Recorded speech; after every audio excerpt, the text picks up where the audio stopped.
मनुष्य एक जीव है जो अन्य प्राणियों के साथ रहता है। एक ऐसा प्राणी जो प्रकृति से जुड़ा हुआ है, जो पदार्थ, जीवन और चेतना की दुनिया का हिस्सा है। दूसरी ओर यह मानव निर्मित विचारधाराओं की दुनिया का भी अंग है। अपनी विचार प्रक्रिया में हम भाषाई, गणितीय, चित्रात्मक, संगीतमय, क्रियात्मक और अन्य विभिन्न प्रकार की अभिव्यक्तियों का उपयोग करते हैं। इस प्रकार की अभिव्यक्तियों के अभाव में न केवल कला, विज्ञान, कानून या दर्शन असंभव हो जाते हैं, बल्कि हमारी सभ्यता की शुरुआत भी नहीं हो पाती। दूसरे शब्दों में, हम मात्र विचारक बनकर नहीं रह सकते, क्योंकि अभिव्यक्ति आवश्यक है, अभिव्यक्ति अनिवार्य होती है। लेकिन जब हमारे अपने युग और अन्य युगों के इतिहास से स्पष्ट होता है कि ये अभिव्यक्तियाँ भ्रामक भी हो सकती हैं, तो हमें सतर्क रहना चाहिए। उदाहरण के लिए, विज्ञान और राजनीति या धर्म के क्षेत्र में विचार करें।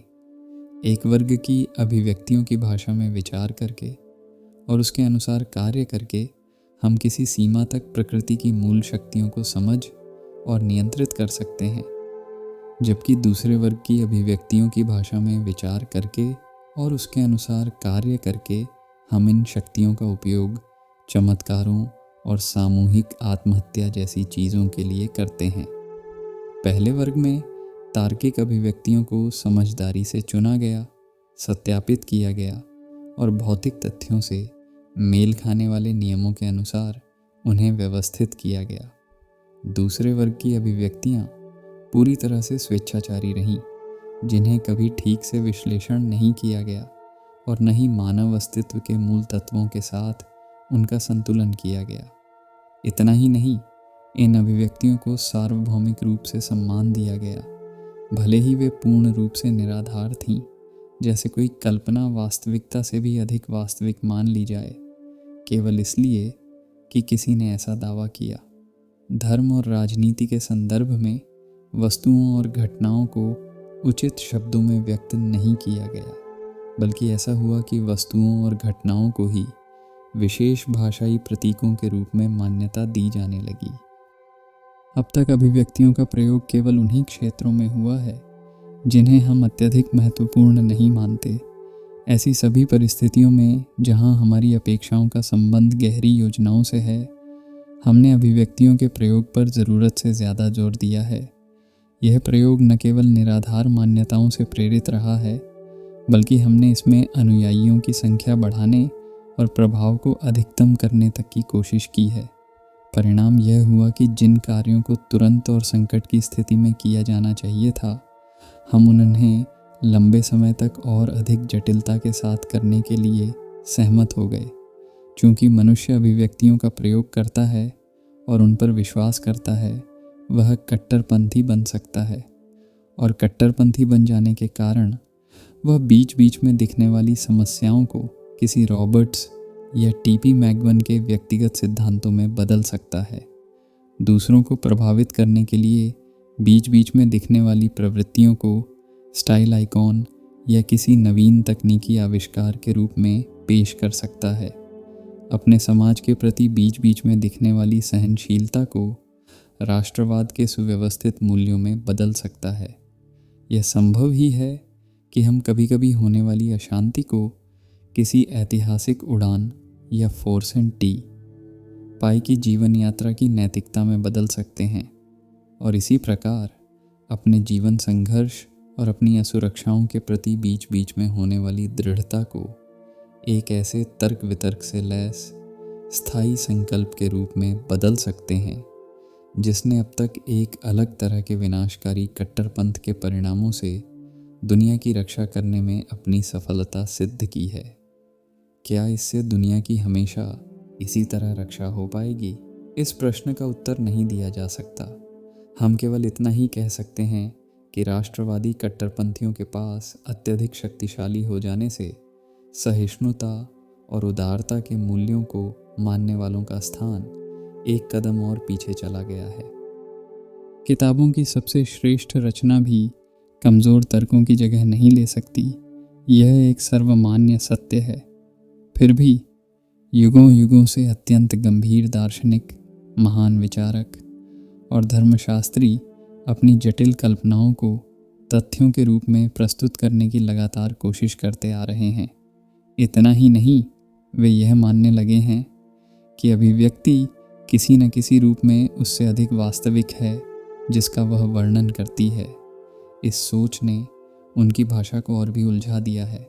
सेंट पॉल ने कहा था, केवल आत्मा ही सृजन करती है, शब्द तो केवल सृजन का वाहक होता है। सुकरात ने प्रश्न किया था, तो फिर भगवान का कार्य क्या है? जो कुछ तुम भगवान के विषय में कहोगे वह असत्य होगा। दूसरी ओर एक महान संत की यह व्याख्या है, यह देखकर कि सत्य को आपको अपने भीतर ही खोजना होगा। बुद्ध ने कभी भी सत्य का उपदेश नहीं दिया। ऐसी बातें बहुत से दार्शनिकों को पसंद आईं और एक विशेष वर्ग ने इन्हें सराहा। अभिव्यक्तियों और कट्टर विश्वासों को अति पवित्र मानकर देखना और उन्हें आवश्यकताओं से अधिक महत्व देना एक प्राचीन प्रवृत्ति रही है जिसे आज तक चुनौती नहीं दी गई। धर्मों ने भी इसे बल दिया। फिर भी विचारधाराओं को बढ़ावा देने की परंपरा के साथ साथ विश्वास को मजबूत करने की यह पुरानी प्रवृत्ति बनी रही, यहाँ तक कि नास्तिकों में भी। बीते वर्षों में तर्कशास्त्रियों और भाषाविदों ने उन अभिव्यक्तियों का गहराई से विश्लेषण किया है जिनकी भाषा में मानव सोचता है। भाषाशास्त्र अब विज्ञान बन चुका है। इतना ही नहीं, अब वह विषय भी पढ़ाया जाता है जिसे लुडविग विटगेंस्टाइन ने मेटालैंग्विस्टिक्स, अधिभाषा विज्ञान की संज्ञा दी। यह सब भले ही अच्छा है, लेकिन यह पर्याप्त नहीं है। चाहे तर्कशास्त्र हो या भाषा विज्ञान, व्याकरण हो या मेटालैंग्विस्टिक्स, ये सभी बौद्धिक अध्ययन के विषय हैं। सही हो या गलत, सुसंगत हो या असंगत, ये उन कई अवधारणाओं का विश्लेषण करते हैं जिनके आधार पर वस्तुएं, प्रक्रियाएं और घटनाएं शब्दों से जुड़ी होती हैं। लेकिन जहाँ एक ओर मानव की वैज्ञानिक तर्कशीलता है, वहीं दूसरी ओर उसकी आस्था और विचारधाराओं का संबंध है जो कहीं अधिक विवादास्पद हैं। ये दोनों ही परस्पर विरोधी क्षेत्र हैं जो किसी एक निश्चित ढांचे में बंधने वाले नहीं हैं। विश्व के प्रत्येक भाग में और इतिहास के प्रत्येक युग में अनेक व्यक्तियों, स्त्री और पुरुष ने बार बार इस समस्या का समाधान किया है।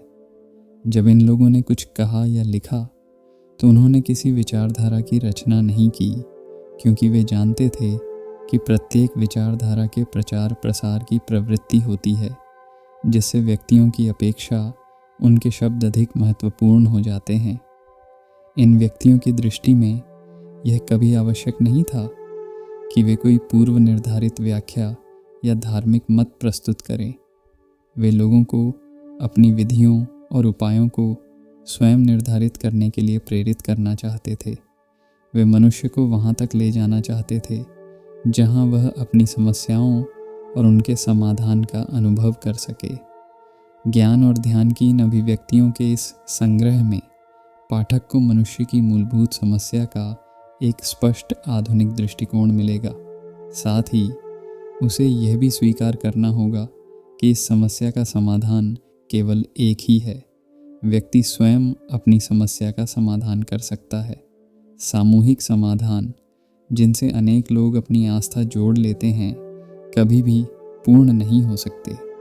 उस क्लेश और भय को समझने के लिए हमें सबसे पहले अपने ही भीतर स्पष्टता को खोजना होगा, और यह स्पष्टता गहन चिंतन से आती है। इस स्पष्टता को दूसरों से ग्रहण नहीं किया जा सकता, क्योंकि यह किसी और के लिए वैकल्पिक नहीं हो सकती। संयुक्त सामूहिक विचारधारा भ्रम उत्पन्न करती है। स्पष्टता केवल गहरे आत्मबोध और तर्क संगत विचार का परिणाम होती है। तर्क संगत विचार कोई दोष या उसकी पहचान का परिणाम नहीं है, और न ही यह किसी आदेश के साथ बाध्य होता है, चाहे वह आदेश कितना भी महान और मूल्यवान क्यों न हो। स्पष्टता स्वयं की समझ से आती है। बिना सोचे समझे स्वीकार करना आपको किसी निष्कर्ष तक नहीं ले जा सकता। संदेह के अभाव में जो भी आप सोचेंगे वह सत्य नहीं होगा। यही मूलभूत विषय वस्तु है जिसका विश्लेषण और पुनर्विश्लेषण ज्ञान और ध्यान ने किया है। आशा मनुष्यों से जुड़ी है, समाज से, संस्थागत व्यवस्थाओं से, संगठित धार्मिक व्यवस्थाओं से नहीं, बल्कि आपसे और मुझसे। संगठित धर्म और उनकी संस्थाएं, उनके शास्त्र, उनकी मान्यताएं, उनकी परंपराएं और कर्मकांड इस मूल समस्या का केवल सतही समाधान प्रस्तुत करते हैं। जब आप भगवत गीता, बाइबल या किसी चीनी धार्मिक ग्रंथ को उद्धृत करते हैं तो दरअसल आप स्वयं को धोखा दे रहे होते हैं, और जिसे आप नकारते हैं वह सत्य नहीं बन जाता, वह केवल झूठ ही रहता है, क्योंकि सत्य को नकारा नहीं जा सकता। झूठ को विस्तारित किया जा सकता है, उसे दोहराया जा सकता है, उसकी आवश्यकता महसूस की जा सकती है, लेकिन सत्य के विषय में यह सब अप्रासंगिक है। और जब आप सत्य को नकारते हैं तब भी वह सत्य ही रहता है। यही कारण है कि धर्मशास्त्र अनावश्यक हैं और कभी कभी खतरनाक भी। किसी अन्य के विश्वास को स्वीकार करने से नहीं, बल्कि संदेह और खोज के माध्यम से ही कोई व्यक्ति उस आंतरिक सत्य को समझ सकता है जो उसके अस्तित्व का आधार है।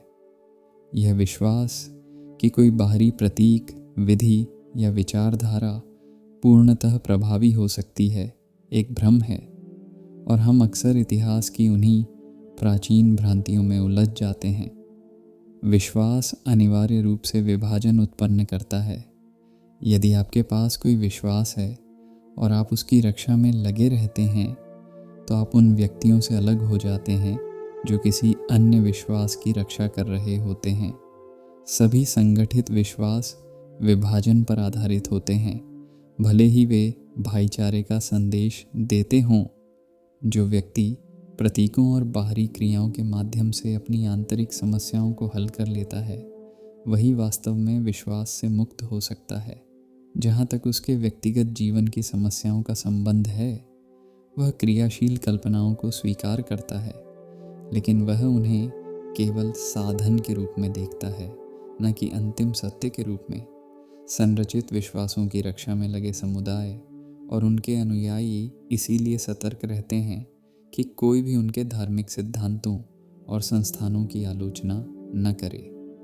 इसलिए ज्ञान की खोज में हमें किसी धार्मिक ग्रंथ को नहीं पढ़ना चाहिए, न ही हमें भगवत गीता या बाइबल को उद्धृत करना चाहिए, बल्कि हमें अपने समय की चुनौतियों का सामना स्वयं करना होगा। हम धार्मिक ग्रंथ नहीं पढ़ते, बल्कि अपने प्रिय समाचार पत्रों और उपन्यासों को पढ़ते हैं। इसका अर्थ है कि हम अपने समय की समस्याओं को समाधान की दृष्टि से नहीं, बल्कि मनोरंजन और तात्कालिक भावनाओं की दृष्टि से देखते हैं। ज्ञानी व्यक्ति विचारों को पकड़कर नहीं रखता, बल्कि उनके प्रति सतर्क रहता है। पारंपरिक व्यक्ति को विचारों का सहारा नहीं लेना चाहिए, क्योंकि विचार उसे अवचेतन रूप से किसी विचारधारा की ओर खींचते हैं। विचारों को संदेह के साथ देखना आवश्यक है, क्योंकि हमारा आचरण और व्यवहार इस पर आधारित होना चाहिए कि हम क्या सोचते हैं, न कि हम क्या सोचने के लिए कहे जाते हैं। लोकतांत्रिक, साम्यवादी, मानवतावादी, भारतीय, चीनी या किसी अन्य संगठन में शामिल होकर हम बाहरी संरचनाओं का पालन करते हैं। इसका परिणाम यह होता है कि आप किसी भी चुनौती के प्रति नया दृष्टिकोण नहीं अपनाते, बल्कि उसी पुराने तरीके से प्रतिक्रिया करते हैं जो उस समस्या का मूल कारण हो सकता है। यदि आप किसी समस्या का समाधान पुरानी परंपराओं के अनुसार देने का प्रयास करते हैं, तो वह समाधान आपके लिए नई समस्या को समझने में सहायक नहीं होगा। इसीलिए नई चुनौती का सामना करने के लिए व्यक्ति को पूरी तरह से पूर्वाग्रहों से मुक्त होना आवश्यक है। हमें किसी भी विचारधारा को संदेह से देखना चाहिए और किसी भी धार्मिक परंपरा को किसी विशेष सुविधा से अधिक महत्व नहीं देना चाहिए। केवल विश्वास करने से या धार्मिक अनुष्ठानों को अपनाने से समस्या का समाधान नहीं हो सकता। अपने बारे में पूरी तरह से स्पष्ट बोध के द्वारा ही एक स्पष्ट समाज, एक सुखी समाज, एक ऐसा समाज संभव है जिसमें विचारधाराओं की जकड़बंदी न हो। ऐसा समाज जिसमें पूर्व निर्धारित मान्यताओं के आधार पर लोगों को दबाया नहीं जाता, बल्कि स्वतंत्र विचारधारा के साथ न्याय किया जाता है। ठीक से शिक्षा हमें कैसे सोचने न सिखाकर यह सिखाती है कि हमें क्या सोचना चाहिए। ये एक ऐसी शिक्षा है जो पादरियों और सन्यासियों के शासक वर्ग को जन्म देती है, लेकिन दूसरों का नेतृत्व करने का यह विचार स्वयं में ही सामाजिक और आध्यात्मिक रूप से संदेहास्पद है। नेतृत्व करने वाले व्यक्ति की दृढ़ता सिर्फ इससे प्रमाणित होती है, और जिनका नेतृत्व किया जाता है उनकी निश्चितता और सुरक्षा की भावना के लिए भी यह सुखदायक होता है। और गुरु इसमें एक प्रकार से आध्यात्मिक पदार्थ का कार्य करता है। परंतु यहाँ यह पूछा जा सकता है, आप क्या कर रहे हैं? क्या आप गुरु की भूमिका नहीं निभा रहे? कृष्णमूर्ति का उत्तर है, बिल्कुल नहीं, मेरी भूमिका गुरु की नहीं है। क्योंकि सबसे पहली बात तो यह है कि मैं आपको कोई निष्कर्ष, कोई प्रणाली नहीं दे रहा हूँ। प्रतिदिन क्षण प्रतिक्षण आपको क्या करना चाहिए यह मैं आपको नहीं बता रहा। मैं केवल किसी बात की ओर संकेत कर रहा हूँ। अब आप उसे लें या छोड़ दें, यह आप पर निर्भर करता है, मुझ पर नहीं। मैं आपसे आपकी मन्नत, आपकी पूजा, आपके विश्वास, आपके देवता कुछ भी नहीं चाहता। मेरा कहना है यह एक तथ्य है, इसे स्वीकार करें या छोड़ दें। आप में से अधिकांश इसे छोड़ देंगे, क्योंकि इससे आपको कोई संतुष्टि नहीं मिलेगी। वास्तव में वह क्या है जिसे कृष्णमूर्ति हमारे सामने रखते हैं? क्या वह सच में है जिसे हम चाहें तो ले सकते हैं, लेकिन संभावना यही अधिक है कि हम उसे लेना ही नहीं चाहेंगे। जैसा कि हमने देखा, वह न तो विश्वासों की कोई प्रणाली या विधि स्थापित करते हैं, न बने बनाए विचारों और आदेशों की कोई सूची प्रस्तुत करते हैं, न किसी प्रकार की सत्ता प्रदान करते हैं, न किसी आध्यात्मिक दिशा निर्देश की ओर संकेत करते हैं, यहाँ तक कि कोई व्यावहारिक उदाहरण भी नहीं देते। न ही उन्हें कोई अनुयायी मिलते हैं, न कोई समुदाय, न कोई व्यावहारिक नियम, न मोक्ष की ओर कोई संकेत, और न ही कोई ऐसा संकेत जो प्रत्यक्ष रूप से दिखाई भी दे। तो क्या बात आत्मनियंत्रण की है? नहीं, क्योंकि यह बहुत बड़ा झूठ है कि आत्मनियंत्रण भी हमारी समस्या के समाधान का तरीका नहीं है। यह समाधान तभी संभव है जब हमारा मन भय और दुख से मुक्त हो और बिना किसी पूर्वाग्रहों और प्रतिक्रियाओं के सीधा और वास्तविकता का सामना करे। ईश्वर की सेवा में ही पूर्ण स्वतंत्रता है। इसी तरह इसका उल्टा भी सच है कि पूर्ण स्वतंत्रता में ही ईश्वर की सेवा है। अनुशासित होने से मन में कोई मानसिक परिवर्तन नहीं होता, वह वही पुराना ही बना रहता है, लेकिन नियंत्रण में बंधा और उलझा हुआ। आत्म अनुशासन उन बातों की सूची में आता है जिन्हें वे कृपा से नहीं देते। तो फिर वे क्या देते हैं? इसे प्रार्थना कैसे कहा जा सकता है? उत्तर फिर भी नहीं मिलेगा। प्रार्थना आपको वही उत्तर दे सकती है जिसे आप खोज रहे हैं, लेकिन वह उत्तर तो उस स्तर से या उस स्पष्ट स्थिति से आ सकता है जो आपकी सभी धारणाओं का भार है। वह उत्तर ईश्वर का कोई स्पष्ट स्वर नहीं होता। तर्क करने वाले कहते हैं, उस समय क्या होता है जब आप प्रार्थना करते हैं? किसी शब्द को लगातार दोहराने से और अपने विचारों पर ध्यान केंद्रित करने से मन शांत हो जाता है या नहीं? थोड़ा थोड़ा करके मन तो शांत हो ही जाता है। आप अंग्रेजी की तरह प्रार्थना में जल्दी करते हैं या हिंदी की तरह तल्लीन होकर बैठते हैं और कुछ न कुछ दोहराते रहते हैं जब तक कि मन थक नहीं जाता? तब उस शांति में किसी तरह का संकेत आपको मिलता है। आपकी प्रार्थना के परिणाम स्वरूप मिलने वाला वह संकेत आपके स्पष्ट स्तर से आ सकता है, या वह आपकी स्मृति की प्रतिक्रिया भी हो सकती है। लेकिन वह आवाज़ कोई स्पष्ट ध्वनि नहीं होती, क्योंकि स्पष्ट ध्वनि तो स्वयं आपके पास आती है। उससे याचना नहीं की जा सकती, उससे प्रार्थना नहीं की जा सकती। आप उपासना और भक्ति के द्वारा फूल चढ़ाकर उसे खुश करके, अपना त्याग करके या औरों की सेवा करके ऐसे किसी भी माध्यम से उसे अपने शब्दों में बांध नहीं सकते। यदि एक बार आपने शब्दों की आवश्यकता से मन को शांत करने और उस शांति में संकेत प्राप्त करने की प्रक्रिया सीख ली, और यदि आप इस बारे में पूरी तरह से विचार नहीं कर रहे कि वे संकेत कहाँ से आ रहे हैं, तो डर यही है कि आप इसमें खो जाएंगे और तब यह प्रार्थना ही सत्य की खोज का स्थान ले लेगी। जो आप मांगते हैं वह आपको मिलता तो है, लेकिन वह सत्य नहीं होता। यदि आप कुछ चाहते हैं और उसके लिए प्रार्थना करते हैं तो उसे पा भी लेते हैं, लेकिन अंततः आपको उसकी कीमत चुकानी पड़ती है। प्रार्थना से हम ध्यान में आते हैं, और योग भी उन्हीं चीज़ों में से एक है जो कृपा से नहीं मिलती, क्योंकि योग अभ्यास है और अभ्यास परिश्रम है। किसी एक विचार को चुनकर उस पर पूरी तरह से ध्यान केंद्रित करके आप प्रतिरोध की दीवार खड़ी कर लेते हैं, और इस प्रकार आप सभी अन्य विचारों से कट जाते हैं। जिसे आमतौर पर ध्यान कहा जाता है, वह प्रतिरोध की प्रक्रिया है जिसमें आपकी इच्छा का कोई विचार पूरी तरह से एकाग्र हो जाता है। लेकिन आप यह चुनाव क्यों करते हैं? आप यह कैसे कह सकते हैं कि यह विचार अच्छा है, सत्य है, महान है और बाकी विचार ऐसे नहीं हैं?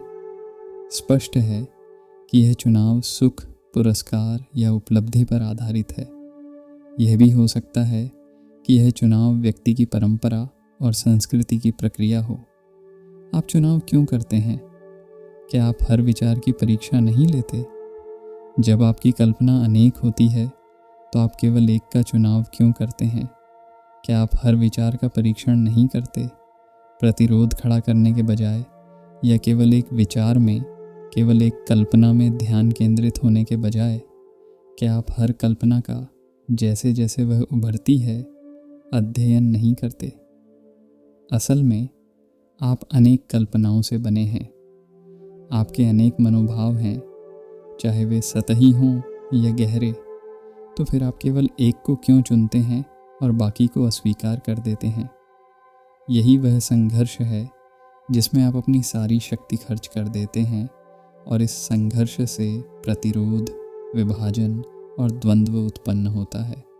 दूसरी ओर, यदि आप हर विचार को जैसे जैसे वह आता जाता है ध्यान से देखें, हर विचार को, न कि कुछ चुने हुए विचारों को, तो कोई भी विचार ध्यान की सीमा से बाहर नहीं रहेगा। लेकिन हर विचार की परीक्षा लेना अत्यंत कठिन है, क्योंकि जब आप एक विचार को देख रहे होते हैं तो दूसरा पहले से ही आ जाता है। लेकिन यदि आप बिना किसी तनाव, संघर्ष या पक्षपात के शांत हैं, तो आप पाएंगे कि उस विचार को केवल देखने मात्र से ही कोई अन्य विचार प्रवेश नहीं करता। अन्य विचार तभी आते हैं जब आप निर्णय लेते हैं, तुलना करते हैं और संघर्ष करते हैं। दूसरों का मूल्यांकन न करें ताकि आपका भी मूल्यांकन न किया जाए। बाइबल का यह कथन दूसरों के साथ व्यवहार में जितना उपयोगी है, उतना ही अपने साथ व्यवहार में भी। जहाँ मूल्यांकन होता है वहाँ तुलना होती है, वहाँ निर्णय होता है, वहाँ मन के शांत होने की कमी होती है, जिससे प्रतिक्रियाएं और विचारों की जटिलता बनी रहती है। इसलिए भूतकाल और वातावरण से बचने का कोई रास्ता नहीं मिलता। सबसे पहले सुनिश्चित रूप से किसी योजना से परे जाकर आत्म परीक्षण करना, किसी परंपरागत ज्ञान या पहले से स्वीकृत किसी भी सिद्धांत की सीमा में आत्म मूल्यांकन करना हमारी सहायता नहीं करता, और न ही यह संभव होता है। जीवन एक सहारा है जो अस्थायी है और जिसे कृपा, शुद्ध प्रेम की स्वतंत्रता कहती है। यह सहारा केवल तभी प्रकट होता है जब मन एक पूर्ण सतर्कता और निर्विरोध स्वीकृति की स्थिति में होता है। पक्ष या विपक्ष में निर्णय लेने और तुलना करने से हम स्वाभाविक रूप से बंध जाते हैं। केवल चुनाव मुक्त स्वीकृति ही हमें संपूर्ण मुक्ति और स्वतंत्रता प्रदान कर सकती है। केवल वही व्यक्ति संघर्षों का सामंजस्य कर सकता है और संपूर्ण प्रेम और करुणा में जी सकता है। यदि आप प्रेम करते हैं तो आप जो चाहें कर सकते हैं, लेकिन यदि आपकी शुरुआत किसी परंपरागत विचारधारा, किसी मान्यता, किसी आदेश या नियम के पालन से होती है, जहां आपको कुछ अपनाने और कुछ अस्वीकार करने के लिए निर्देशित किया जाता है, तो आप कभी भी प्रेम नहीं कर सकते। आप चाहे जो भी संकल्प लें और आपकी जो भी क्रिया हो, वे सभी आपके मनोविज्ञान और विचारधाराओं से प्रभावित होती हैं, जो आपको यह बताती हैं कि आपको कैसा निर्णय लेना चाहिए और कैसा नहीं। इस सब के प्रति एक सहज स्वीकृति ही स्वतंत्रता की प्रक्रिया का आरंभ है। जैसे जैसे यह सहज स्वीकृति गहराती है और इससे जुड़ा आंतरिक संवाद प्रकट होता जाता है, प्रेम और करुणा स्वतः प्रकट होते हैं। लेकिन यह प्रेम और करुणा हमारे आम धारणा वाले प्रेम से और समझ से अलग होंगे। जीवन की प्रत्येक परिस्थिति और हर क्षण में उत्पन्न होने वाली यह सहज स्वीकृति ही वास्तविक ध्यान है। सभी अन्य प्रकार के योग हमें उस अंतर्निहित विश्वास प्रणाली तक ले जाते हैं, जो या तो आत्मनियंत्रण का परिणाम होती है या आत्मनिर्मित आनंद या शांति का कोई रूप। शुद्ध प्रेम की स्वतंत्रता की आंतरिक स्वायत्तता ही वास्तविक मुक्ति है। यह किसी से प्राप्त किया गया समाधान नहीं है, बल्कि इसे अनुभव और समझ के द्वारा खोजा और जिया जाता है। यह कोई उपलब्धि या संपत्ति नहीं है जिसे आप अपने लिए संजोते हैं। यह मात्र एक अवस्था है, जैसे कि आकाश एक अवस्था है जिसमें कुछ उत्पन्न नहीं होता, कुछ बनता नहीं, और जिसमें संपूर्ण शून्यता होती है। यह आवश्यक नहीं कि यह शुद्ध प्रेम की स्वतंत्रता आत्माभिव्यक्ति का कोई मार्ग हो। यह कोई प्रतिक्रिया नहीं है जो बाहरी अभिव्यक्तियों को संतोष प्रदान करे। इसके लिए आपको किसी महान कलाकार बनने की आवश्यकता नहीं होती, और न ही इसके लिए किसी विशेष प्रशिक्षण की दरकार होती है। यदि आप इस सब की खोज में हैं, तो आप उस आंतरिक स्वतंत्रता को खो देंगे। यह न तो कोई समाधान है, न ही आपकी किसी विशिष्ट योग्यता का परिणाम। यह अनुभव तभी उपलब्ध होता है जब विचार स्वयं को छल कपट, भय और अज्ञानता से मुक्त कर लेता है, जब विचार स्वयं को किसी कृत्रिम संरचना या कुछ बनने की इच्छा से मुक्त कर लेता है। इसे गहन अवलोकन और ध्यान से ही अनुभव किया जा सकता है। निष्पक्ष आत्मस्वीकृति हमें उसी शुद्ध प्रेम की स्वतंत्रता तक ले जाती है, जो हमारी अनगिनत मानसिक भ्रांतियों और संकीर्ण धारणाओं के पार है। ऐसी स्वतंत्रता हमें अज्ञान से बाहर लाती है और उस पारदर्शी ज्ञान तक पहुंचाती है जिसे अज्ञान के स्वरूप में ही सबसे अधिक शक्तिशाली माना जाता है। ज्ञान केवल विचारों का व्यापार है और बौद्धिकता के लिए यह अक्सर विरोध का कार्य करता है। यह स्वयं की सीमाओं को दृढ़ करता है।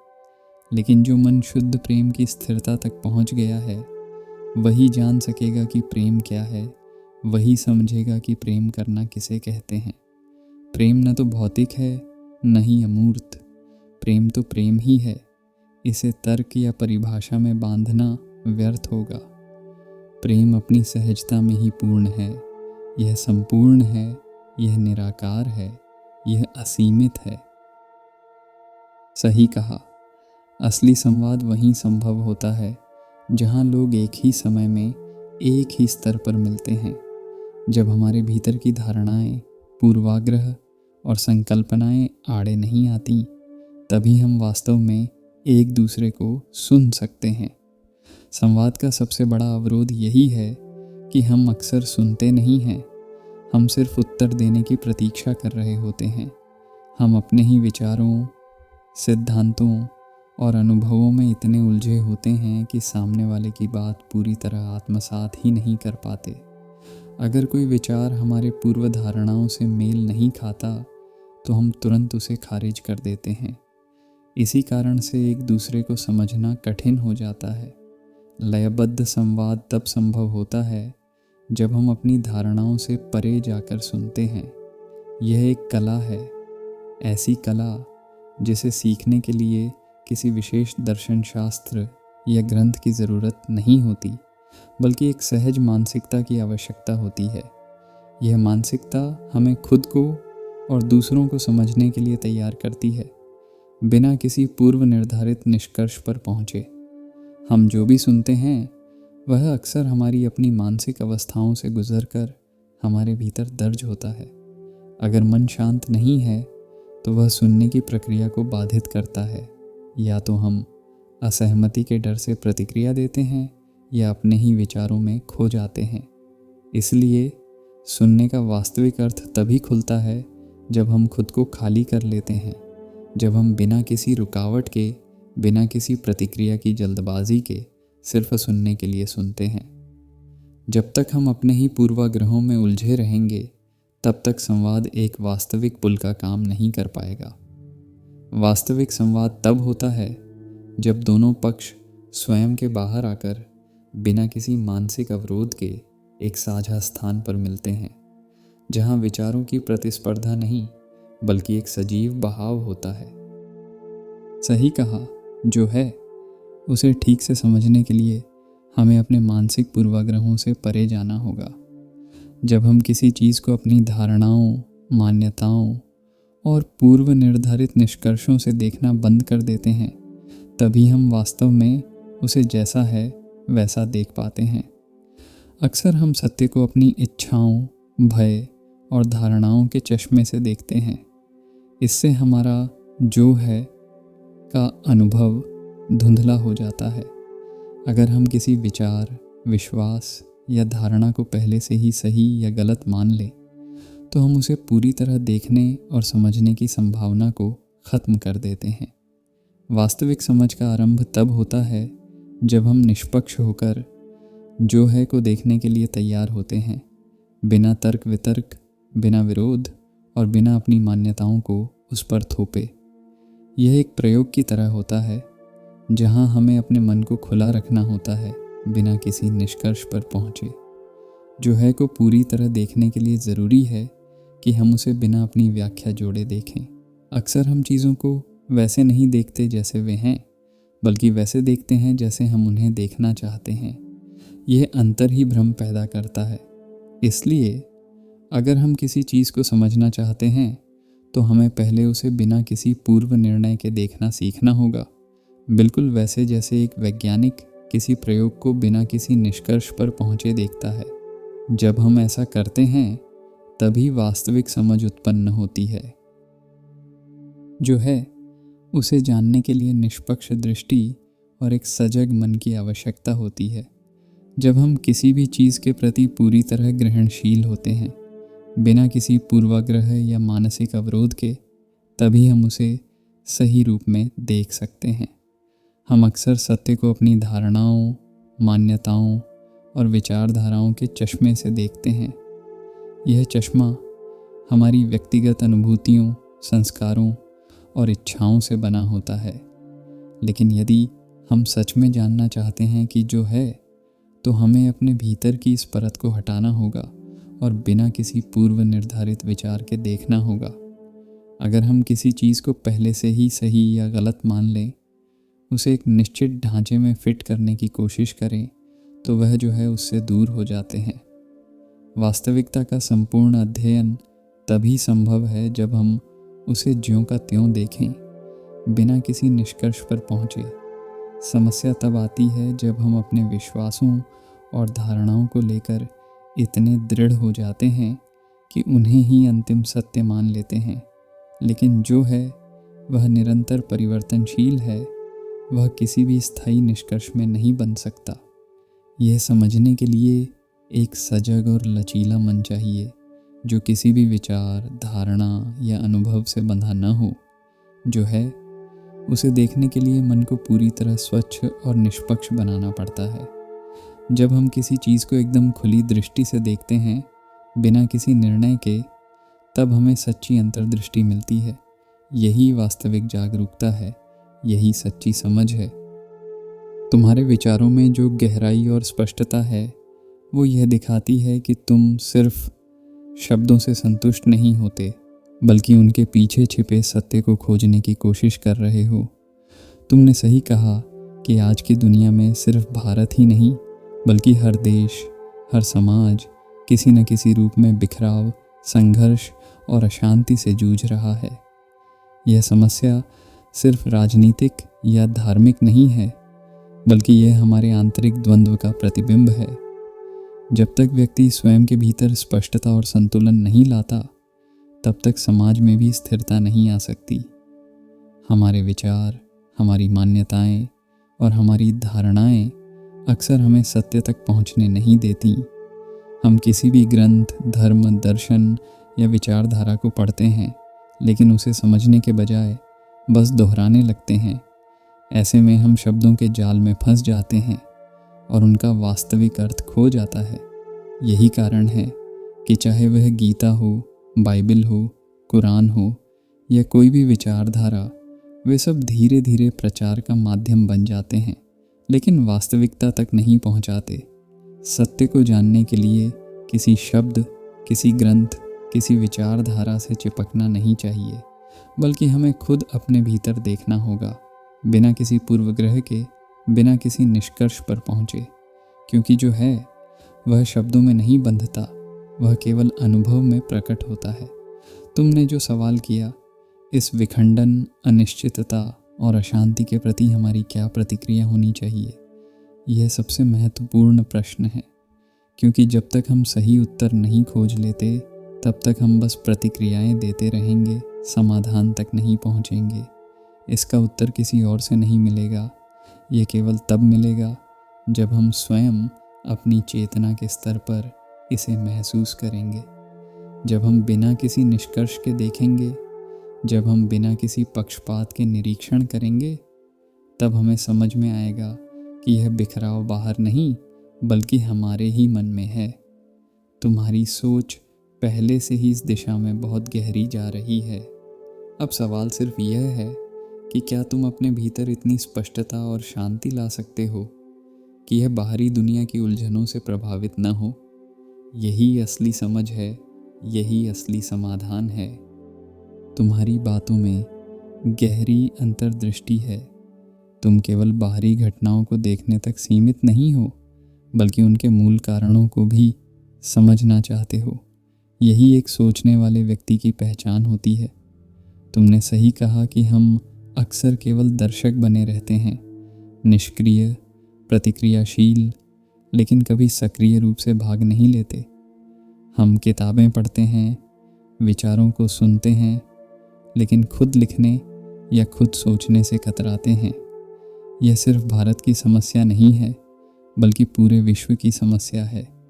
हर जगह लोग अपने अपने तरीकों से इस अस्थिरता, भय और संघर्ष से बचने का प्रयास कर रहे हैं।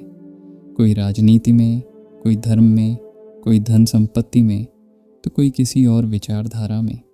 पर असली सवाल यह है कि क्या ये सभी उपाय इस समस्या को हल कर रहे हैं या बस इसे और उलझा रहे हैं। समस्या की जड़ भय और असुरक्षा।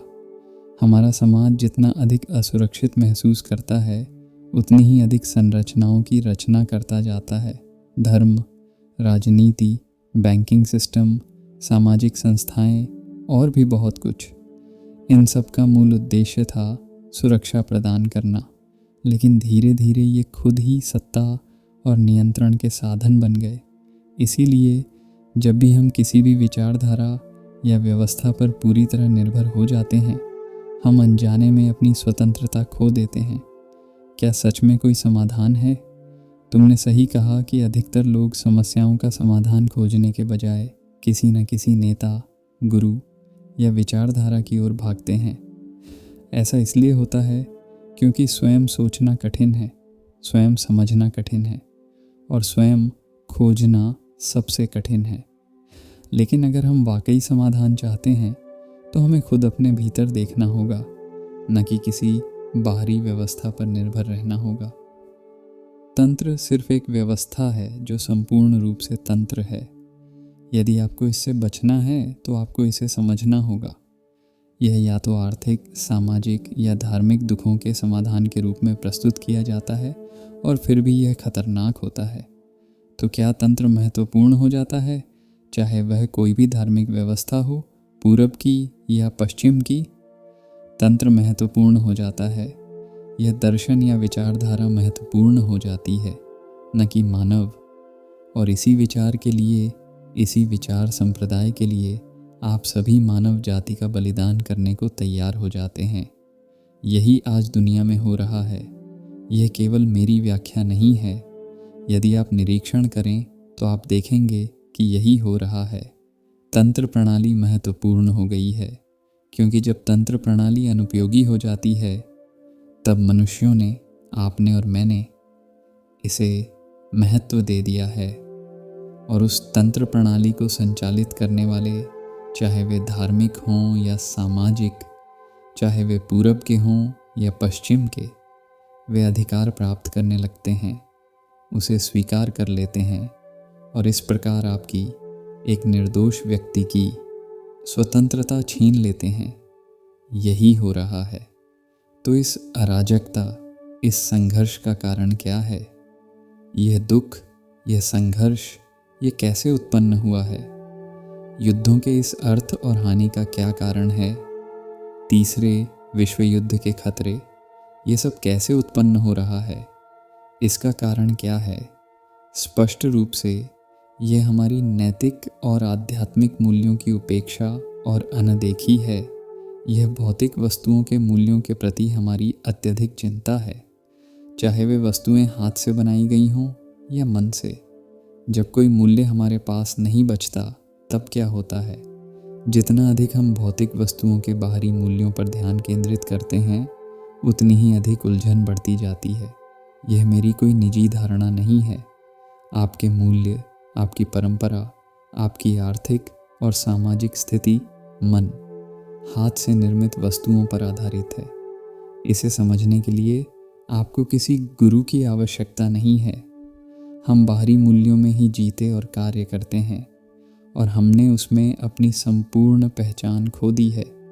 इसका अर्थ है कि मन, हाथ और मशीन से बनाई गई वस्तुएं महत्वपूर्ण हो गई हैं। और जब वस्तुएं महत्वपूर्ण हो जाती हैं, तो मान्यताएं सभी पर हावी हो जाती हैं। यही दुनिया में हो रहा है। क्या यह सही नहीं है? अतः इन संवैधानिक मूल्यों को अत्यधिक महत्व देना विनाशकारी है, क्योंकि हम भ्रम में हैं। हम विभिन्न प्रकार के पालन की प्रक्रिया में लग जाते हैं, चाहे वह धार्मिक हो, आर्थिक हो, सामाजिक हो, किसी महान उद्देश्य के रूप में हो या सत्य और वास्तविकता की खोज के रूप में। लेकिन सत्य तो स्थिर होता है, उसे खोजने की आवश्यकता नहीं होती। जो व्यक्ति सत्य को खोजता है, वह उसे कभी नहीं पा सकता। जो है, सत्य उसी में निहित है और वही उसका प्रकाश है। लेकिन जैसे ही आप उसके बारे में कोई अवधारणा बनाते हैं, वैसे ही आप उसे खोजने लगते हैं। आप संघर्ष में प्रवेश कर जाते हैं, और जहाँ संघर्ष होता है, वहाँ शांति संभव नहीं होती। इसलिए ये आवश्यक है कि हम स्पष्ट, सहज और निष्पक्ष रूप से जागरूक बने। हम देखते हैं कि हमारा जीवन, हमारा कर्म हमेशा भय और चिंता के घेरे में रहता है, हमेशा दुख की छाया में होता है। विनाश और अव्यवस्था का समुद्र हमें निरंतर निगलता रहता है। इस अस्तित्व की उथल पुथल में हमें कहीं भी विश्राम नहीं मिलता। हम जो कुछ भी कर रहे हैं, ऐसा प्रतीत होता है कि उससे हमारी व्याकुलता, संकट और पीड़ा ही बढ़ रही है। अपने जीवन को देखिए और आप पाएंगे कि हमारा जीवन हमेशा दुख के अधीन ही है। युद्ध को रोकने के लिए किए गए हमारे सभी प्रयास, हमारी सामाजिक गतिविधियाँ, हमारी राजनीति, राष्ट्रों के अनेकों सम्मेलन, ये सब और अधिक संघर्ष ही उत्पन्न कर रहे हैं। जीवन के हर क्षेत्र में निरंतर चिंता व्याप्त है। हम जो कुछ भी कर रहे हैं, वह हमें मृत्यु की ओर ही ले जा रहा है। यही वास्तव में हो रहा है। क्या इस क्लेश को हम तुरंत समाप्त कर सकते हैं? और क्या उलझन और दुख की जकड़ से मुक्ति पा सकते हैं? बुद्ध या यीशु जैसे महान व्यक्तित्व आए, उन्होंने किसी अवस्था को स्वीकार किया और संभवतः अपने को भय और दुख से मुक्त कर लिया।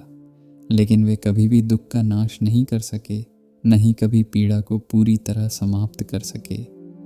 पीड़ा बनी रही, दुख बना रहा। इस सामाजिक और आर्थिक पीड़ा को, इस अशांति और क्लेश को देखकर यदि आप अपने को किसी धार्मिक जीवन में समेट लें और संसार का परित्याग कर दें, तो आपको यह अनुभव हो सकता है कि आप उन महान आत्माओं में सम्मिलित हो रहे हैं। लेकिन संसार अपनी अशांति में, अपने क्लेश और संघर्ष में, संहार और नियंत्रण की दहलीज पर दुख और भय में डूबा रहता है। इसलिए हमारी समस्या, आपकी और मेरी समस्या यह है कि क्या इस क्लेश से हम वास्तव में बाहर निकल सकते हैं? यदि इस संसार में रहते हुए भी आप उसका अंग बनने से इनकार कर दें, तो आप इस अशांति से बाहर निकलने के प्रयास में दूसरों की सहायता करेंगे। भविष्य में नहीं, कल नहीं, बल्कि अभी, इसी क्षण। संपूर्णता में यही हमारी समस्या है। संभवतः युद्ध आता दिखता है, जिसका स्वरूप कहीं अधिक विनाशकारी, कहीं अधिक भयावह होगा। संपूर्णता में हम उसे रोक नहीं सकते। क्या कोई संघर्ष अधिक शक्तिशाली है जो हमारे सिर पर मंडरा रहा है? लेकिन आप और मैं अभी उसी पीड़ा और क्लेश को देख समझ सकते हैं, क्या नहीं? हमें उसे पूरी तरह अनुभव करना होगा और तब हम उस स्थिति में होंगे कि दूसरों में भी सत्य की उस पुकार को जगा सकें।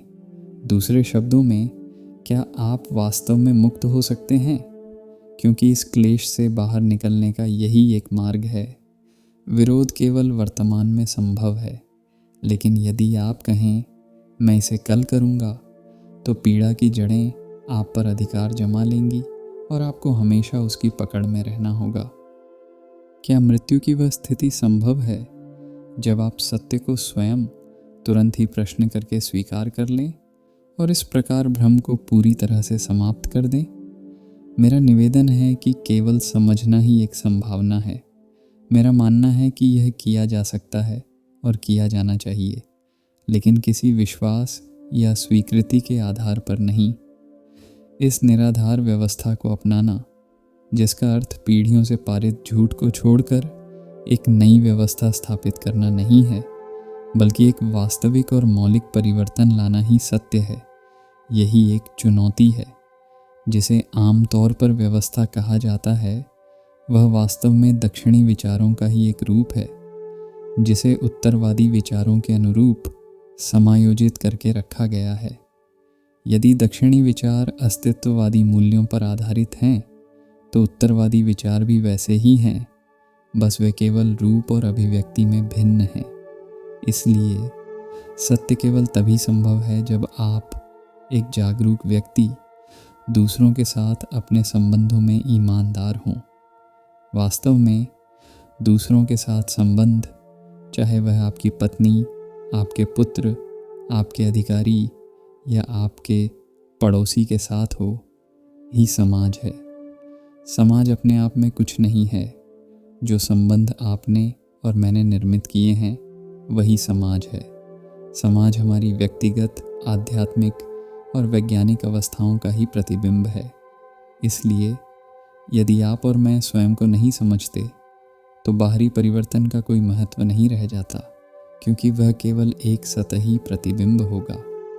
इसका अर्थ यह है कि समाज में कोई भी महत्वपूर्ण परिवर्तन तब तक संभव नहीं जब तक मैं आपके साथ अपने संबंधों को नहीं समझता। अपने संबंधों में भ्रमित होने के कारण मैं एक ऐसे समाज का निर्माण करता हूँ जो मेरा ही प्रतिबिंब है और जो मेरी ही वास्तविकता की बाहरी अभिव्यक्ति है।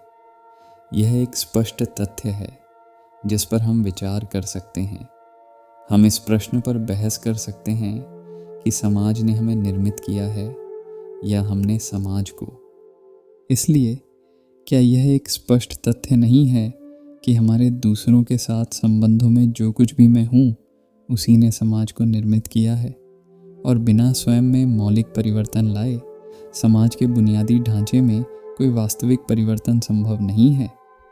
जब हम समाज में बदलाव के लिए किसी प्रणाली या व्यवस्था को अपनाते हैं, तो हम केवल समस्या को ढक रहे होते हैं, क्योंकि कोई भी व्यवस्था मनुष्य में मौलिक परिवर्तन नहीं ला सकती। मनुष्य ही व्यवस्था को बदलता है। इतिहास यही दिखाता है। जब तक मैं अपने संबंधों को स्वयं नहीं समझता, तब तक मैं इसी उलझन, संघर्ष, भय और असंतोष का कारण बना रहूँगा। स्वयं को समझने के लिए समय की आवश्यकता नहीं होती। मैं इसी क्षण स्वयं को समझ सकता हूँ। यदि मैं कहूँ मैं कल समझूंगा, तो मैं व्यवस्था और भ्रम को ही बढ़ावा दे रहा हूँ और मेरा कार्य निराशाजनक बना रहेगा। जब मैं कहता हूँ मैं समझूंगा, तो मैं समय को बीच में लाता हूँ और इसी कारण मैं भ्रम और संघर्ष में फंसा रहता हूँ। प्रश्न करना तत्काल होता है, कल नहीं। कल सुविधा और सुरक्षा की मानसिकता के लिए होता है, उस मन के लिए जो अनुशासन में बाधा हुआ है। जब आपको किसी चीज़ की गहरी अनुभूति होती है, तो आप उसे तुरंत स्वीकार करते हैं और वहाँ तत्काल परिवर्तन होता है। यदि आप अभी तक इसी विचारधारा में बंधे हैं, तो आप कभी नहीं बदलेंगे, क्योंकि परिवर्तन जो कल होता है वह केवल एक समायोजन होता है, कोई मौलिक परिवर्तन नहीं। क्रांति इसी क्षण होती है, कल नहीं। ऐसा होने पर आप पूरी तरह से समस्या से मुक्त हो जाते हैं, क्योंकि तब आप उसके विषय में सोचते ही नहीं, आप केवल चिंता और संघर्ष से बाहर निकल चुके होते हैं। वह क्या है जिसकी तलाश में हम में से अधिकतर लोग लगे हुए हैं? वह क्या है जिसे हर इंसान पाना चाहता है? इस दुनिया में हर कोई किसी न किसी तरह की खुशी, किसी सुख, किसी आनंद को पाने के लिए भाग रहा है। ऐसे में हमें यह समझना ज़रूरी है कि हम आखिर किस चीज़ की खोज कर रहे हैं, क्या पाना चाहते हैं और इसका सही अर्थ क्या है। अधिकतर लोग किसी न किसी प्रकार की उपलब्धि, किसी सफलता, किसी खुशी की तलाश में लगे रहते हैं।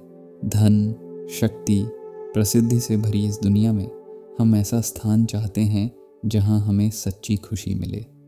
मुझे लगता है कि अधिकतर लोग यही चाहते हैं। इसी कारण हम सब इस दौड़ में शामिल हैं, एक व्यक्ति से दूसरे व्यक्ति के पीछे, एक धार्मिक संगठन से दूसरे धार्मिक संगठन की ओर, एक गुरु से दूसरे गुरु के पास भटकते रहते हैं। लेकिन क्या वास्तव में हम खुशी की तलाश कर रहे हैं, या फिर किसी प्रकार की पुष्टि की, मान्यता की, जिससे हमें यह एहसास हो सके कि हमने जो चाहा वह पा लिया? खुशी और पुष्टि में अंतर है। क्या खुशी को खोजा जा सकता है? आप शायद पुष्टि प्राप्त कर सकते हैं, लेकिन खुशी नहीं। खुशी अप्रत्याशित होती है, यह किसी योजना के अनुसार नहीं चलती। यहाँ तेज ध्यान, सतर्कता, सोच, समझ और जागरूकता की ज़रूरत होती है। किसी भी चीज़ की तलाश में लगने से पहले हमें यह समझना होगा कि हमें वास्तव में क्या चाहिए, खुशी या पुष्टि। मुझे लगता है कि अधिकतर लोग पुष्टि की तलाश में हैं। हम संतुष्ट होना चाहते हैं, अपनी खोज के अंत में पूर्णता का अनुभव करना चाहते हैं। अगर कोई व्यक्ति खुशी की तलाश में है, तो वह इसे बहुत आसानी से पा सकता है। एक इंसान अपने आप को पूरी तरह से किसी विचार, किसी उद्देश्य के लिए समर्पित कर सकता है और उसमें पूर्णता प्राप्त कर सकता है।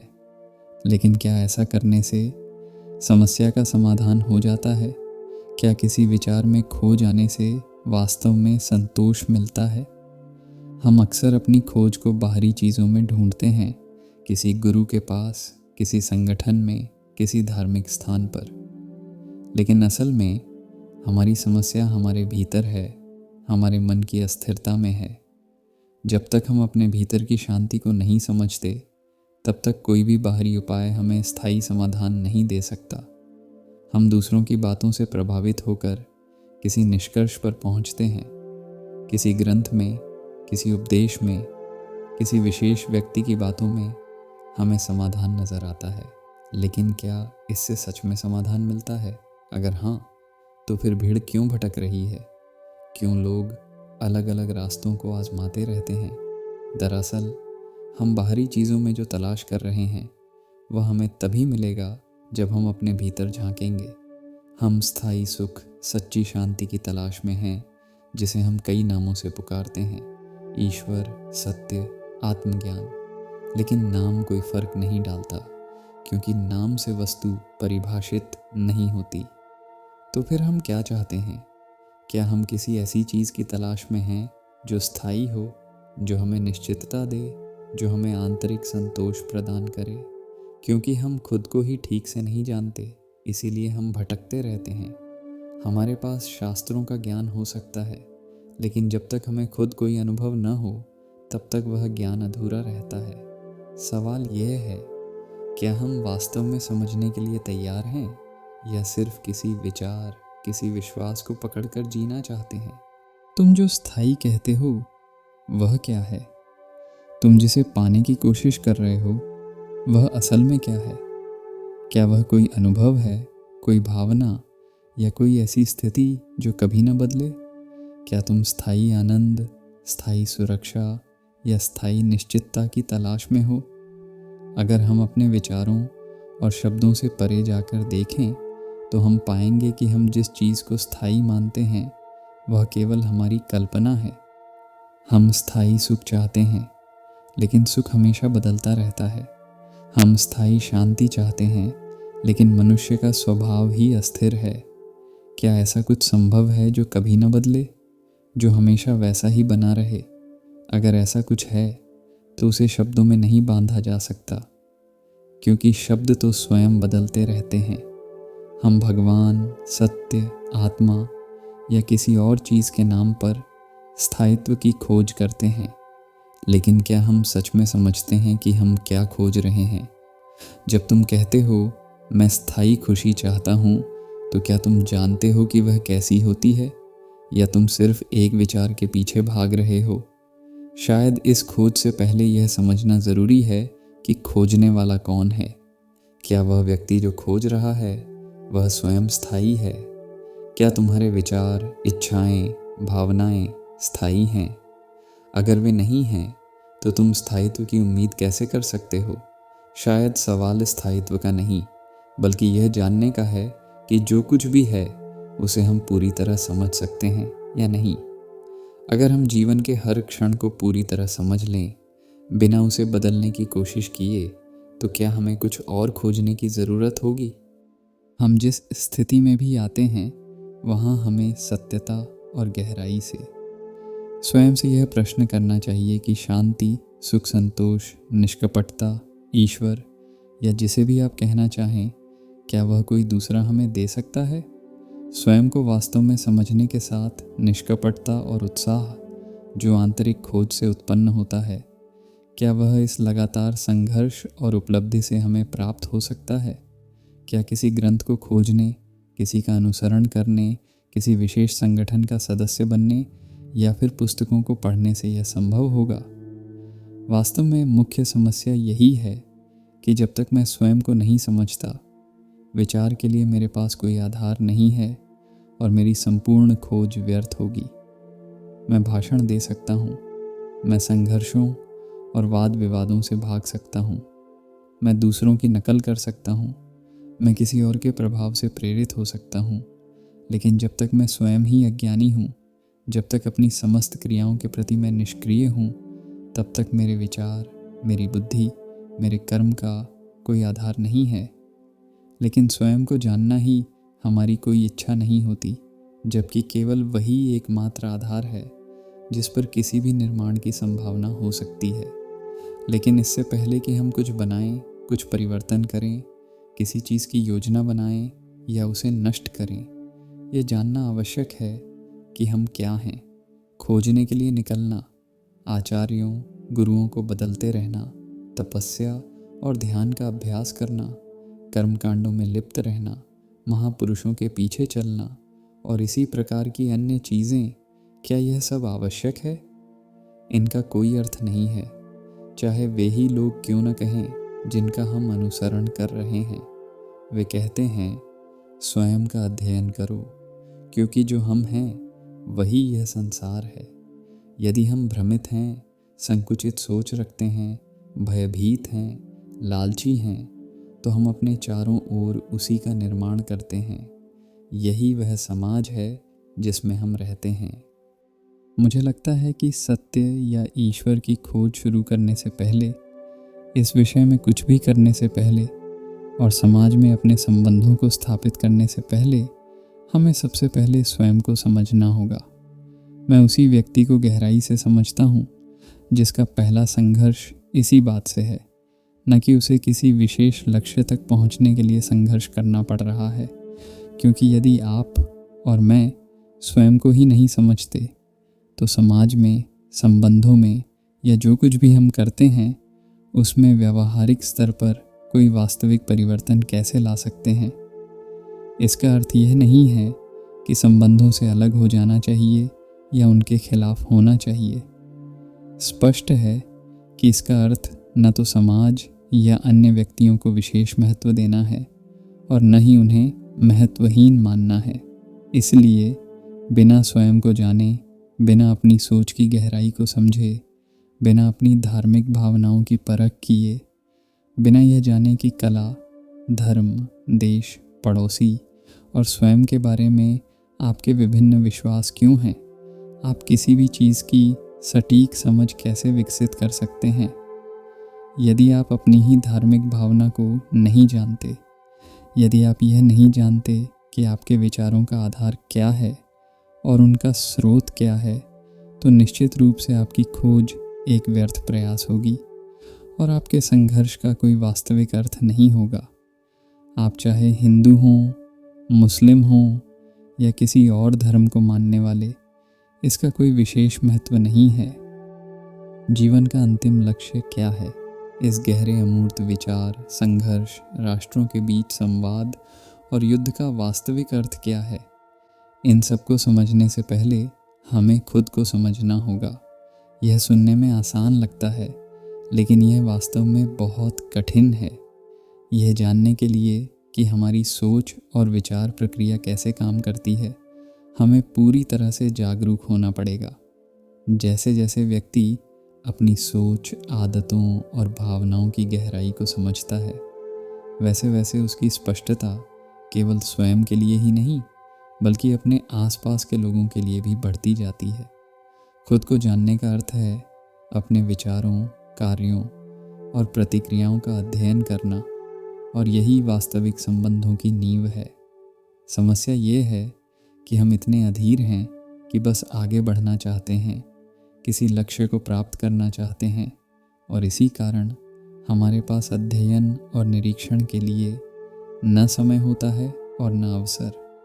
इसी जल्दबाजी में हमने धन संग्रह, परिवार के पालन पोषण और विभिन्न सामाजिक संगठनों की नीतियों को अपने ऊपर थोप लिया है, जिससे हम अपनी मूल जिज्ञासा और समझ से दूर हो गए हैं।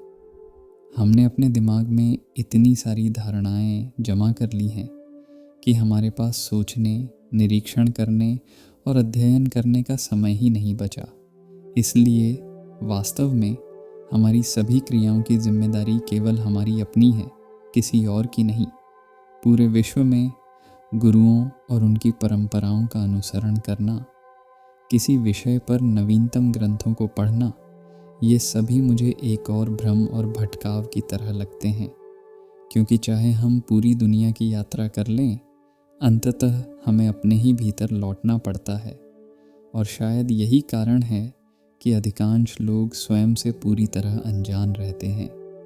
यही वजह है कि अपनी सोच प्रक्रिया, भावनाओं और कार्यों को पूर्ण स्पष्टता से देख पाना हमारे लिए इतना कठिन हो जाता है। जितना अधिक आप खुद को जानेंगे, उतनी ही अधिक स्पष्टता होगी। रोकने का कोई अंत नहीं है। इसमें आप किसी उपलब्धि या किसी निष्कर्ष तक नहीं पहुंचते। यह एक अनंत यात्रा है। जैसे जैसे व्यक्ति अपना अध्ययन करता है, वैसे वैसे उसमें प्रवेश करता जाता है, उसे शांति मिलती है। जब मन ठहर जाता है, स्वयं की समझ के कारण, न कि किसी बाहरी अनुशासन के कारण, तभी उस शांति में ही, उसी मौन में ही सच्चा ज्ञान प्रकट हो सकता है। तभी आनंद संभव होता है, रचनात्मक कर्म संभव होता है। और मुझे ऐसा लगता है कि बिना इस खोज के, बिना इस अनुभव के किताबें पढ़ना, वाद विवाद में शामिल होना, प्रचार करना बहुत ही सतही है। इसका कोई विशेष अर्थ नहीं है। दूसरी ओर, यदि कोई व्यक्ति स्वयं को समझकर रचनात्मक आनंद या ऐसी अनुभूति का एहसास कर लेता है जो मन की उपज नहीं है, तो शायद उसकी भीतरी समृद्धि बढ़ेगी और साथ ही उस संसार में भी जिसमें हम रहते हैं परिवर्तन संभव हो सकेगा।